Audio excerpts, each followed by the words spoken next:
Economic development happens when money comes from outside a region into the region. It's our job to serve people and to make their lives better. I spend a lot of time in Garfield County, Enid in particular. That's probably one of the hardest things, to get the good title. Everyone deserves help. And he's been very instrumental in trying to make this deal work out. We're basically self-insuring 100% of the loss. Now having a new measurement tool to make certain we're ready. My old friend. Some girls have even led adoption drives for local rescue agencies. I want to try to focus on the things out of life that are positive. City Connections begins right now. Hello again and welcome to City Connections. I'm Steve Kime. Thank you for joining us today. The gentleman we're about to interview, that I'm about to visit with, they probably see life or see the world through a different set of eyes. They may look at things through lens. And our special guests today are world-renowned, can I say world-renowned? Sure. Photographers. You'll take that title. We've got Mike Klemme to our far left, and then Michael Louthan. Mm-hmm. And we appreciate Mike and Michael being here today. And both are very involved in landscape photography. Who wants to give us the textbook definition? Landscape, I think of my front yard, my backyard, but some of the work I've seen you do is pretty impressive front yards and backyards. How would you describe, Michael, we'll start with you, landscaping or landscape photography? To me, landscape's probably, it doesn't have to be something, a big wide vista. It doesn't have to be a scene with green trees and things in it. It's anything that kind of appears in front of your camera lens that kind of relates to a particular location or a particular spot. Well, I appreciate both of you gentlemen being here today because I know you have an event coming up, I believe, on March 22nd and March 23rd. Well, individuals will be able to come to Enid, Oklahoma and see landscape photography, if you will. And Mike, tell us where the event's going to be at. We're going to do kind of a twofold interview. We want to talk about your event. We want everybody to make sure to attend. Then we want to talk about your work. So the event, March 22nd, 23rd, where can they find you? It's at the Klemme Gallery at 222 East Maple. Okay. Just down the street from Leonardo's. Okay. Half a block. Now, Mike, you've been with us before, and this may be, I give you a second opportunity to answer this question, but how did you get involved in the photography work that you do? In 20 words or less. Okay, make it 50 words or less. Well, I think you know I used to photograph golf courses. Yeah. I did landscape photography with a flag stick in each one of those landscapes for 25 years. For many years, there were as many as 300 to 500 golf courses in the United States being built. And last year they built 6. So that was not enough work for me to do. So I've kind of switched my position a little bit, and I'm doing a lot more landscape photography that is appearing in hospitals and banks and higher education facilities around the state. I was in Oklahoma City the other day going through this car dealership, and I happened to look on a particular wall and it said Mike Klemme. I just noticed the photograph and I thought, that's kind of familiar looking, you know, the style. And then I looked down the bottom right and I think it said Mike Klemme. Must have been the same guy. Yeah, you were looking for Lexus then. Yeah. Michael, how about you? I know you had a previous career doing other things, but tell us about your entry into photography. Well, when I graduated from college out at Phillips University, I decided I wanted to just kind of knock around for a while, and it turned into kind of a 7-year vacation. I did a lot of backpacking, a lot of mountaineering, and I had a friend that worked at a camera store. And my friend Wendell one day said, I just can't believe you go on all these phenomenal trips and you have kind of a junk camera. It was a pretty junk camera. So he enticed me or whatever. Yeah, I'm not using names. But he enticed me to come down to the store he worked at and showed me several cameras, got me started with a really good Nikon that was very rugged so I could carry it around, and spent a lot of time kind of helping me get started in photography. And then, like a lot of people, you get busy with life, you kind of set it off to the side for a while, and now that I'm retired, I've picked it up and definitely enjoying doing digital work instead of film work. My daughter lives in the Norman area and she does weddings. She does wedding photography. That's all she does, or takes pictures of small kids, if you will. And her goal is just to get through that wedding and make sure she captures everything. That's her goal, and for a lot of pressure on these weddings. And So it leads into my question, Mike, I'll start with you. When you go western Oklahoma, Costa Rica, to wherever it may be around the globe, what is your goal that you have in mind when you set out early one morning to take a photo, or 2 o'clock in the morning looking at the stars or something? There's got to be a goal or some kind of achievement that you want. How do you determine that? Remarkable. I'm looking for something remarkable. Okay, that's not great. just the average, just the very best that I can pull out of that scene, using the light that's available, the landscape that's available, the things that are available in the software. So it's more than just taking pictures now. It's taking it all the way through to the print and putting it on the wall. And again, we want to remind everyone that the landscape show will be March 22nd and 23rd here in Enid, Oklahoma. And basically the title is called Capturing the Land, International Collection of Landscape Photographs. And later on in the interview, both Mike and Michael have provided some examples for us. And so we're going to show those on the screen here in just a few moments. And I'll have both gentlemen kind of give us a little play-by-play of the photo and how it took place. And Michael, same thing for you. Are you looking for the remarkable, the unbelievable, or do you have this, definitive goal in mind when you take a... I'm looking to capture something in maybe a different light than most people don't see that image.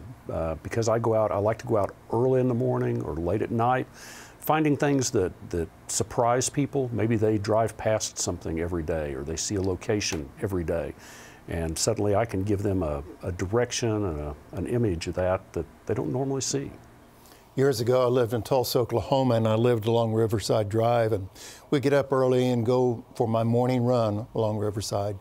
And in the winter months, a lot of the bald eagles from North Dakota, Canada, wherever, would come down and roost there along the river, especially in the big cottonwoods. The bigger the eagle, the bigger the cottonwood. And I remember one morning, it was like 6:30, sun was barely coming up, and it was raining a little bit, but I was still doing my training run.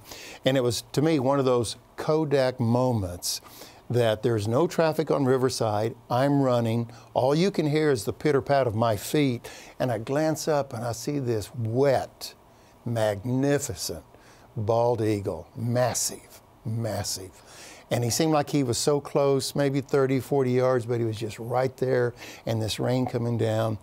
And I said to myself, what a Kodak moment, because I thought if I could just capture him with as wet as he was, but he didn't care. But no one else was around. It was just that bald eagle and Steve. And it just spoke to my heart. Mike, how about you? When I say Kodak moment, what comes to mind? And that's an old term that we've used. You have to be a certain age probably to remember Kodak moment. That may have been a commercial. It's like a I'm not sure. telephone. Yeah. Well, I remember one time I was up at Salt Plains, and it had been really, really cold, way below freezing for a week. And I pulled up really early before the sun had risen, and that was the only moving water coming down off the spillway there. And there was an area about 7 feet in diameter where it was open water. And there were a dozen bald eagles sitting around that hole in the ice. Yeah. And it was red all the way around the edge because of all the fish that they had caught. But I didn't get it. Or it's on a slide somewhere. Yeah, it's in a slide here, But you get those moments. Yeah. Michael, how about you? Surely, from all the years and places you travel, there's been that wow moment. It's kind of interesting. I took a trip to Patagonia. It was primarily a climbing trip down there in 2009. Patagonia, down in South America, is very windy. It's very cloudy, a lot of moisture. And I took a Nikon, a D200, a good camera, and had hoped to get some really great pictures. And I got what I would consider some average pictures. But I'll be showing one at the exhibit that we were leaving the Sierra Torre region. We're on a bus, we're driving back to a town we were going to fly out of, and suddenly the driver just pulled over to the side, and the clouds had lifted off this Sierra Torre mountain range. He said this happens maybe 5 times a year. So he stopped the bus, block traffic, and let a bunch of us get out and shoot that for 5 or 10 minutes. Yeah. That shot's in the promo piece that we sent out. Oh, okay. Yeah. Great. Well, I'm really looking forward to your show on March 22nd, 23rd to see some of the work that you've done. Mike, let me ask you, someone's watching our interview today, and we'll air it several times, so it could be late at night or early in the morning, but someone who toils with photography, they may really be encouraged to kind of follow in your footsteps and be creative, or look for those perfect sunrises and so forth. I hope so. But what would you say the skill set that a person needs to just really get head first into photography? And well, Mark, we'll start with you. Patience. Lots of patience. Kind of like fishing. You know, I wanted to go fishing, but I wanted to catch. I didn't want to wait. Yeah, and love of nature. And, you know, there is a feeling of conquest. You know, when you've done all of your preparation and you've prepared yourself and you're out there and everything comes together like you had planned it to come together. Right. It's pretty fun. Well, I can see where a key ingredient would be patience. Of course, patience is a nice character quality for everything in life. Michael, how about you?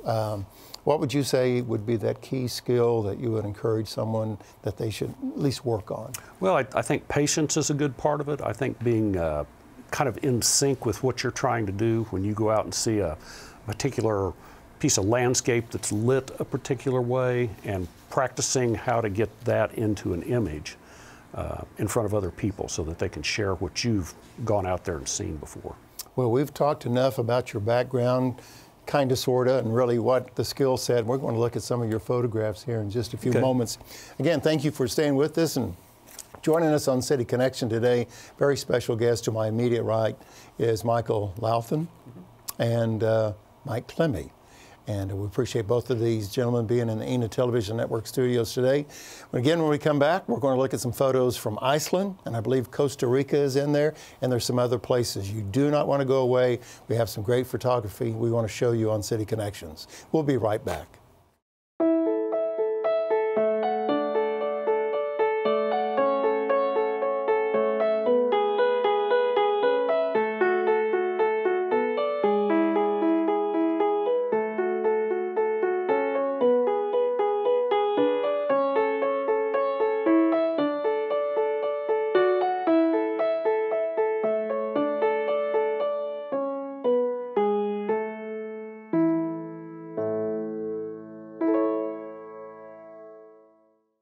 Welcome back to City Connections. Thank you for staying with us today.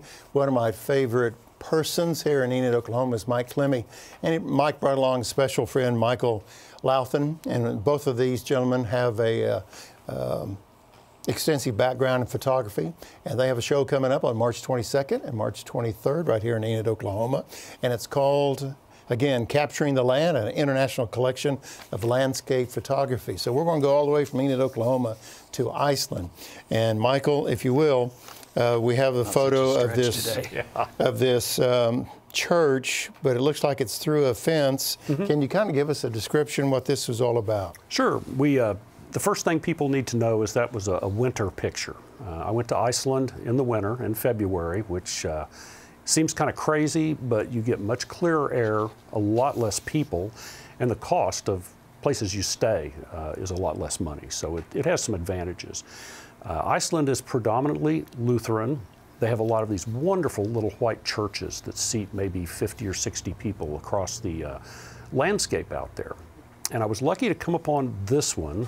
It's by a little town called Vik. And as we approached it, there's the graveyard where people have been interred for several hundred years.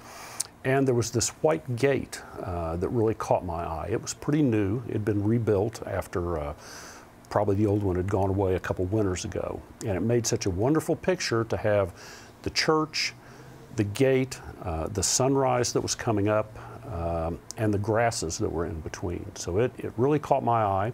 I probably took 4 or 5 images standing there with a tripod, and then of course you go home and go through your images and find one that looks pretty wonderful. Well, when I first saw the photo, the thing that just spoke to me was the solemnness, if that's a word, you know. I mean, it just reeked with quiet, peace, That's how I interpret it. I mean, I guess birds could have been singing or seagulls flying or something, but I saw it as a real therapeutic, kind of a quiet piece. Okay, let's move over to, I guess we're going to Italy. We're going to Venice or close by. And another great, explain the color. It's a brown or it's a yellow. Explain the color of this shot, if you would, please. Well, my wife Patricia and I went on a trip to Italy, and we went to Venice. Venice is a little bit of a hard place to just do what I consider landscape photography. The streets are narrow, there's a lot of people moving around all the time, there's a lot of noise. So Tricia and I went out one night, we went and had dinner, we went out back to the room for a little bit, and then we went out about 11:30 at night where there was nobody out. And the sodium lights over there give everything a nice kind of a beige tint or orange tint. So Tricia was kind enough to let me stand on a walkway and prop my camera. I only had a little tripod, prop my camera on a wall and capture that little bridge going across there. And I think the stories are always fascinating, the behind the scenes, how you got the shot. You know, stumbled across this, or it was all premeditated, but you were able to capture that particular moment. Mike, I know that you've traveled, and many times I've talked to you. You've come back from Costa Rica. You've come back from just a variety of places, but you have a photo with some mountains and just the bluest water that you see. And this photo that we have here, tell us about this, Mike, if you would. Oh, that was taken about 1990. I was in Bali photographing a golf course, and I actually stayed on 3 or 4 days and hired a driver to drive me all around the island. We went to a bunch of temples and beaches, and we were up on top of this mountain, and the view down over what is basically a crater lake. It's a lake in the bottom of an old volcanic crater, and it's just, Bali's just such a special place. There's just art everywhere you look. I know it's a long way over there, but it's sure worth the trip. And then staying with the blue theme, I noticed this kind of today. It just kind of looks like big ocean, but a very calm ocean. What body of water is this? It's actually just a little stream that's running into the ocean. Okay. And I've been doing a lot of experimentation lately with neutral density filters and long exposures. So that photograph was probably 30 seconds of that stream running past me. What kind of reward do you get? There's got to be this personal satisfaction in both of you. I'll let both of you answer this, but there's just got to be this, I got the shot, and you just kind of, you know, I just got the shot. You just, not that you're proud, but you just feel like you've accomplished something. Does that tell you when you have that experience that you're on track? And Michael, I'll start with you. Yeah, versus the day, versus the day that you've worked so hard, you spent out 14 hours trying to shoot stuff and it just didn't happen. Yeah. Everybody likes accolades. You know, in your work, you know, if somebody sees a program you've produced and they go, hey, that's really good, Steve. You know, you feel good about that. And a lot of us retired people don't get that anymore because we're not in the workplace. But for me to post a picture on Facebook and somebody to comment or like it that maybe it's somebody I don't know, or to do an event like Mike and I are going to do and have people come and basically spend money to take something I did and hang on their wall of their living room is a huge thing, and it's something you don't get a lot of times. So you may feel one emotion when you take the picture and look at it on the computer, but then when you print it larger and somebody comes up and says, that speaks to me and I want to hang it in my living room, that's a huge, as I say, accolade. Yeah. This question is for either one of you. Have you ever taken a shot, if that's the term to use, or taken a photograph, and then you go back and then you produce it, you develop it, and then you see something in there that you didn't know was there? Oh, yeah, all the time. Does that happen all the time? Yeah. Because maybe you're just got your blinders on and you're focused on this, and then all of a sudden when you develop it, does an example come to mind? Well, I photographed a concert just week before last at the event center, Stride Bank Center, and it was a big general shot, and it turned out there were a bunch of my friends in the shot that I never saw them at the event because I was so focused in on my work. Is there any tip, Michael, that you could share with our viewers that they're doing landscape, they're trying to follow in your steps, if you will, to help reduce the learning curve? What would you suggest to them, besides the patience part and the perseverance? And Mike, I think you said you got to have this pioneering, whatever spirit to just get out there and do it. What would you recommend to someone? First of all, I think it's important to look at other people's work. And that can be just going to Google and call up Oklahoma landscape and look at what other people are doing. Look at how they're framing the shots and how they're mixing the colors or even finding things, because you always find things to shoot that are a little different than just a big wide landscape. Well, in preparation for our visit today, Mike sent over some photos, and trust me, I've just scrolled through the email looking at these photographs over and over. They're very impressive.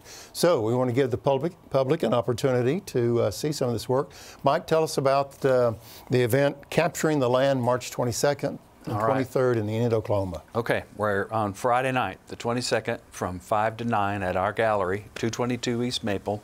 We're going to have a sit down. We'll have a few finger foods and a cash bar. Come by and visit with us, and we'll tell you all the stories behind all these pictures. And then the next day is the Food Truck Festival, the annual Food Truck Festival. And we'll be there all day from 10 till probably 9 at night. Just wander on in, grab a turkey leg or whatever. Come in and see us. Or two. Yeah. But don't touch anything. Just don't touch anything. Okay. Michael said that. I didn't. And I guess people will have the opportunity to buy some things if they want to put it, photograph in their office. Sure. Now, are these framed? Are they already ready to go, if you will? Some are, some aren't. Okay. Yeah. So it'll be anywhere from like $75 to a couple thousand. Okay. All right. Well, we're depending at the on size. I understand. Yeah. Well, we're at the end of our conversation today, and I hope you'll come back and give us an update on some of your world travels and stuff. You said you were out west in a snowstorm here recently. What does that say as a photographer? You got to be prepared for everything. So would you say that's also one of the skill sets that people have to say is, yeah, be patient, but if you think it's going to be a desert, all of a sudden it starts snowing. Yeah, and we went, we knew it was going to snow out there, so we dressed accordingly. We took a lot of warm clothes. You also have to think of things like, do I have enough batteries for my camera? Do I have the right lens to engage snow on top of sandstone? And so there's a fair amount of preparation, but that comes with practice. Okay. Mike, any closing thoughts? Come see us. You're just glad to be home for a while. Every time I call Mike Klemme, he's in another part of the world or something. Yeah, not that bad. I'm not bad about that. The event is called Capturing the Land, and again, it's the International Collection of Landscape Photography. Mike Klemme will be there, and Michael Louthan will be there March 22nd and 23rd right here in Enid, Oklahoma. And the address again, Mike, is? 222 East Maple, half a block east of Leonardo's. Okay, Capturing the Land is the name of the art show, so we encourage you to participate and be there. Gentlemen, thank you very much. It's been great. You. Thanks for having us. Impressive work, thanks. And thank you for joining us today on City Connections. And we continue to find just the latest and greatest and the most informative guests for you. And I hope you enjoyed these two men's stories of their work behind the scenes, behind the lens, as they try to capture the land. This is Steve Kime with the City of Enid. Thanks for watching City Connections. Until next time, make it a great day.